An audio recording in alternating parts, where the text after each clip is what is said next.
In 1960s Britain, there was a job that required running a marathon every single day while carrying a total weight equal to a double-decker bus on your shoulders. They were the dustmen.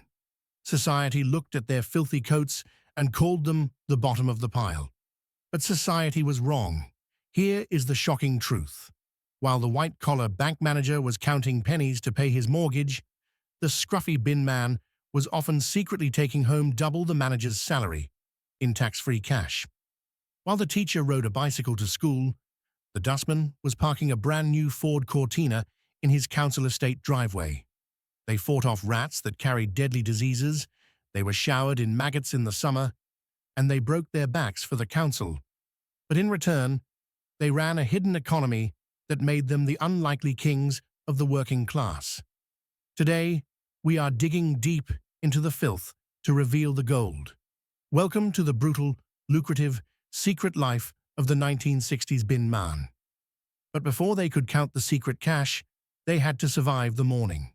And in 1960, the bin itself was a weapon designed to break a man's body. Step 1 was getting dressed for war. There was no health and safety in the 1960s. No high-visibility neon vests, no steel-capped safety trainers.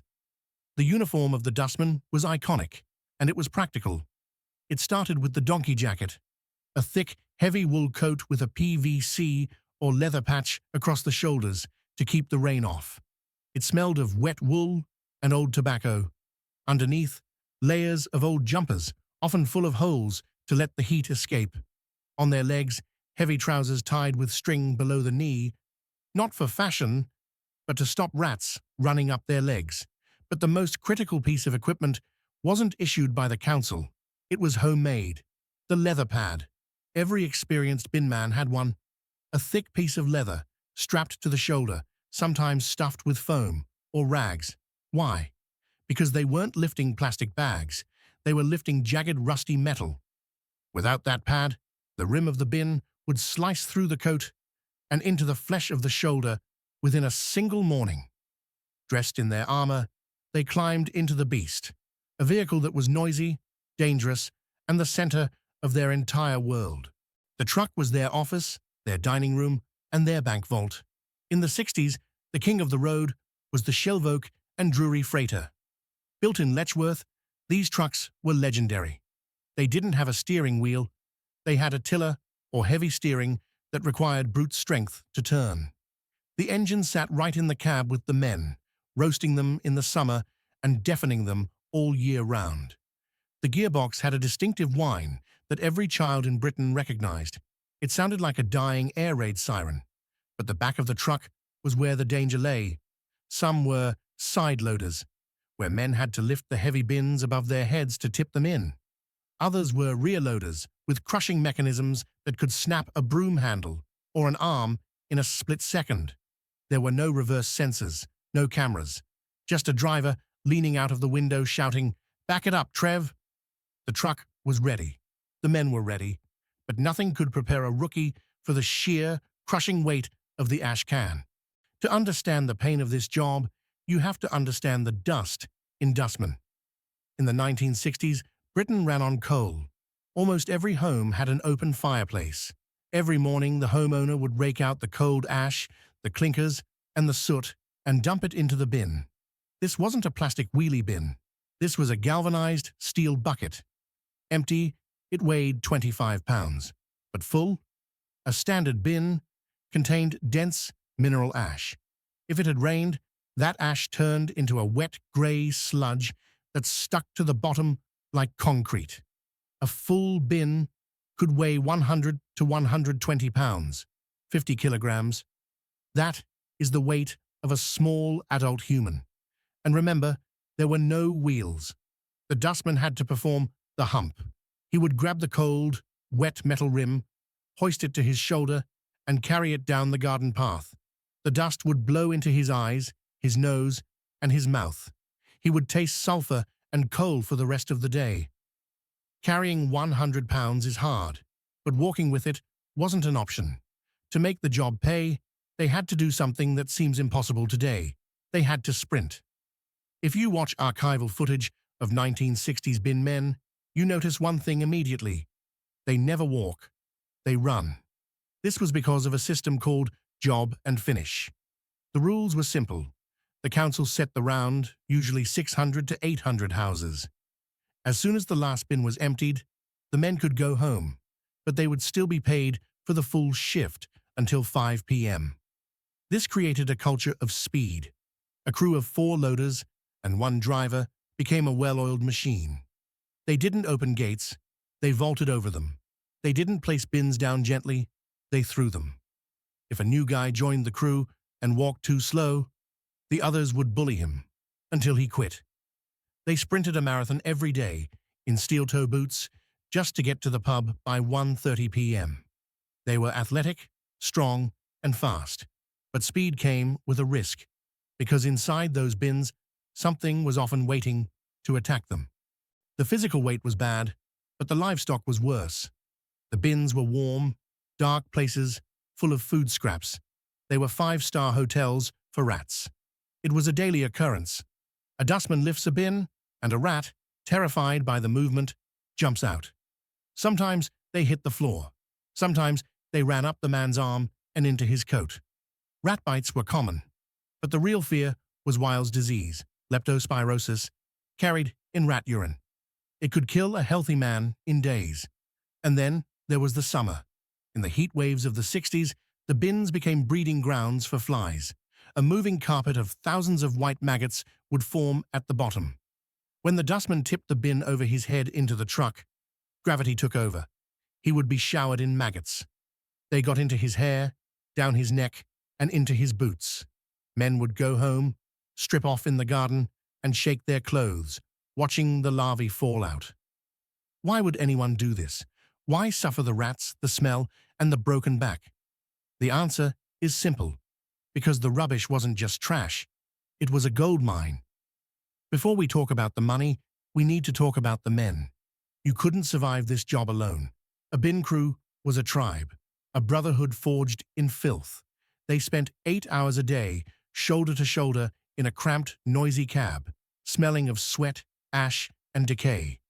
They relied on each other to catch thrown bins, to watch out for aggressive dogs, and to pull each other out of the way of reversing trucks.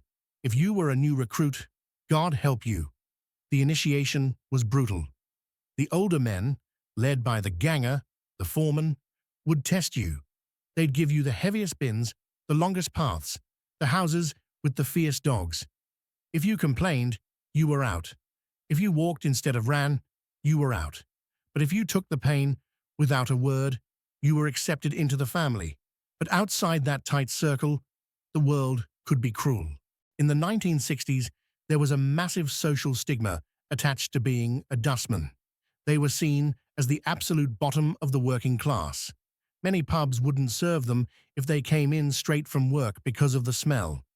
Mothers would point at the dust cart and tell their sons, "Study hard at school, or that's where you'll end up." The irony, of course, was that the dustman was often earning more than the school teacher giving that advice. They developed a thick skin and a dark sense of humor. They knew something the rest of the world didn't. They knew the job was disgusting. They knew people looked down on them, but they also knew they were sitting on a secret gold mine. They tolerated the disrespect and the stench for one reason only, because hidden amongst the tea leaves and ashes was an illegal fortune waiting to be claimed. Now we get to the secret. The reason men fought to get on a dust crew. It was called Totting. In the 1960s, there were no recycling centers. People threw everything in the bin: clothes, metal, clocks, toys. To the homeowner, it was rubbish. To the dustman, it was cash. The crew would sort the trash as they collected it. The truck looked like a moving market stall. Sacks hung from the sides. Woolies, old jumpers and coats sold for shredding into shoddy. The brights, copper, brass, aluminum. This was the jackpot. The iron, old bed frames, and bike parts. They became experts in valuation. They could spot a copper boiler from 50 yards away. They would strip the lead off a discarded window frame in seconds. By the time the truck reached the tip, it was carrying hundreds of pounds worth of scrap. This wasn't pocket change. When they took this scrap to the dealer, the money they got, the divvy, was enough to change their lives. At the end of the shift, the crew drove to the local scrapyard or rag and bone man. The goods were weighed, the deal was done. Cash changed hands. This was the divvy. It was split equally among the crew, driver included. In the mid-60s, the official council wage was maybe £12 a week, but a good totting round could earn a man another £10 or £15 a week on top. Tax-free, unknown to the government. Suddenly, the poor dustman was earning more than the skilled factory worker, more than the teacher, sometimes even more than the manager at the bank. But he couldn't flaunt it too openly. He had to be smart. So what did he do with this double income? He built a lifestyle that baffled his neighbors. He lived in a council house, but he parked a luxury in the driveway. Let's look at the domestic life of the 1960s bin man. He likely lived in a council estate. But while his neighbor was riding a bicycle to work, the dustman had wheels. We are talking about the Ford Cortina Mark I, or a Vauxhall Cresta. Buying a car in the 60s was a massive status symbol. For a rubbish collector, to pay cash for a near-new car was the ultimate flex. It drove the neighbors crazy with jealousy. "Where does he get the money?" they whispered. But inside the house, life was traditional. When he came home covered in soot and smelling of decay, there was no shower. The tin bath was dragged into the kitchen or in front of the coal fire. His wife would scrub the grime off his back. And make no mistake, the wife was the boss. The official council wage packet was handed to her, unopened. She paid the rent, the food, and the bills. But the totting money? That stayed in his pocket. That was his freedom. He had the money, he had the car. But his power went beyond that. He was a corporation man, and once a year, the entire community paid him tribute. They thought the good times would last forever. They thought the totting rights were theirs by law. But in 1969, the world changed overnight. By the late 1960s, the councils got greedy. They saw the value of the scrap the men were taking. They decided that the rubbish belonged to the council, not the men. At the same time, technology arrived. The black plastic sack. The sack was cleaner, yes, but it was opaque. You couldn't see what was inside. You couldn't sort the copper from the waste. Totting became impossible. Tensions boiled over. In 1969, the dustmen's strike paralyzed Britain. Rubbish piled up 20 feet high in Leicester Square. Rats ran openly in the streets. The government had to send in the army to clear the waste. The men won a pay rise, but they lost the culture. Totting was banned. The divvy disappeared. The job was formalized. The strike marked the end of the cowboy era. The job became safer, cleaner, and regulated. But something was lost forever. Today, the refuse collector is a professional. He wears high-vis. He has a union. The heavy lifting is done by hydraulics. He doesn't have to run. But the 1960s dustman was a unique breed. He was a product of a specific time in history, a time when hard, brutal physical labor could still buy you a Ford Cortina and a detached sense of pride. He carried the waste of a nation on his back, and in return, he carved out a life of hidden luxury. So, the next time you drag your wheelie bin to the curb, spare a thought for the men of 1963. The men who ran through the snow, fought off the rats, and turned Britain's rubbish into their own personal treasure. I want to hear from you. Did your dad or granddad work on the dust? Do you remember the totting days? Tell me your stories in the comments below.